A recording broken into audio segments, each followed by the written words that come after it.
You're watching this because of a farm boy who saw something no one else could. Not in a lab, not in a city, but in the dirt. He wasn't supposed to change the world. He didn't have the resources. He didn't have the power. What he had was an idea so strange, so ahead of its time, that even the biggest corporations tried to take it from him. And they almost did. This is the story of the man who made television possible and the system that tried to erase him.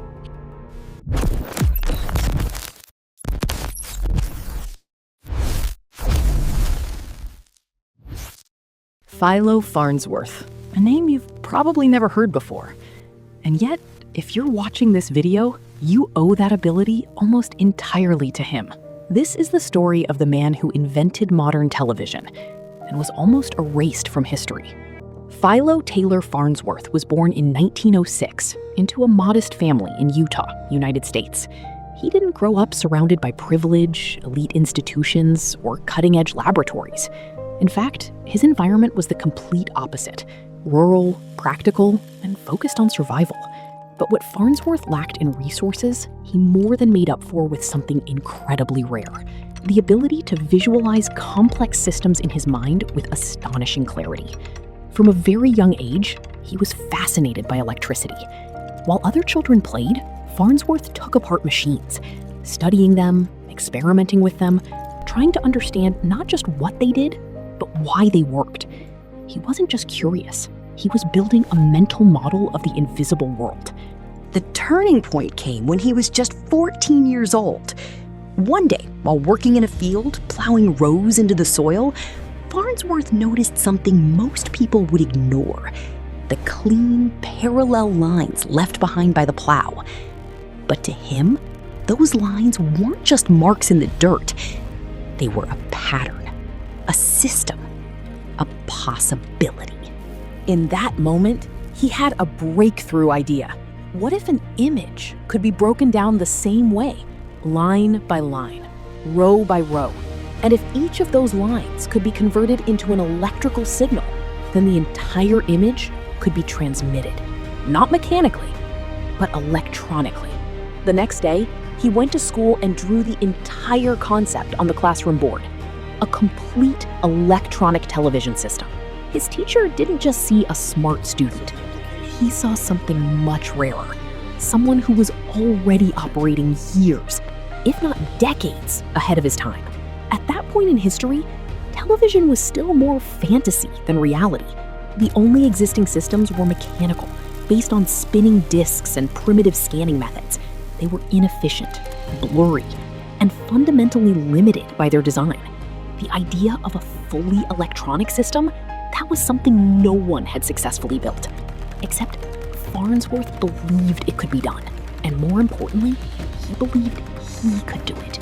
In the early 1920s, still barely out of his teenage years, Farnsworth began turning his theory into reality. He didn't have major investors backing him. He didn't have a prestigious institution funding his research. What he had was relentless focus and an almost obsessive drive to prove that his idea worked.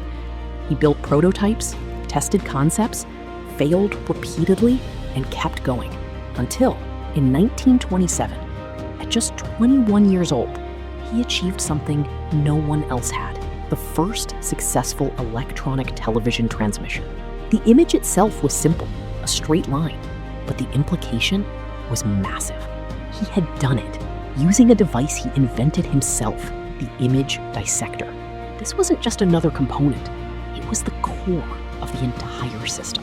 The image dissector worked by converting visual information into streams of electrons. It essentially broke an image apart into tiny pieces, transformed them into electrical signals, and made it possible to reconstruct that image somewhere else. For the first time in history, light had been turned into transmissible electronic data. That moment marked the true birth of modern television. But this is where the story changes. Because innovation alone isn't enough, and Farnsworth was about to learn that the hard way. As his work began gaining attention, powerful corporate interests started to take notice. television wasn't just a scientific breakthrough. It was a business opportunity, a massive one. A dominant electronics corporation moved quickly, determined to control this emerging industry.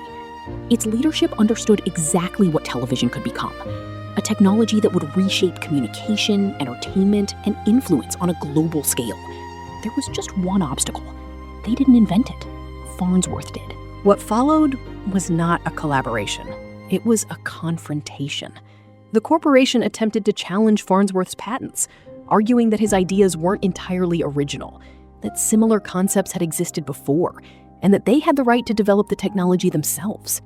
This triggered a long, exhausting legal battle, and the imbalance was obvious. On one side, a young inventor with limited resources. On the other, a corporate giant with deep pockets, legal teams, and strategic power. For Farnsworth, this wasn't just about money. It was about ownership of his life's work. Years passed in courtrooms, arguments, technical breakdowns, legal pressure. Then came a crucial moment. Farnsworth's former teacher was brought in to testify. He described in detail how a 14-year-old Farnsworth had drawn the complete concept of electronic television on a classroom board, years before any corporate involvement. That testimony changed everything. It proved that the idea was truly his. Farnsworth won the case. Legally, the invention belonged to him, but reality told a different story. While the legal battle dragged on, the corporation had already moved forward. They developed their own systems, refined the technology, and most importantly, built the infrastructure needed to manufacture and distribute televisions at scale.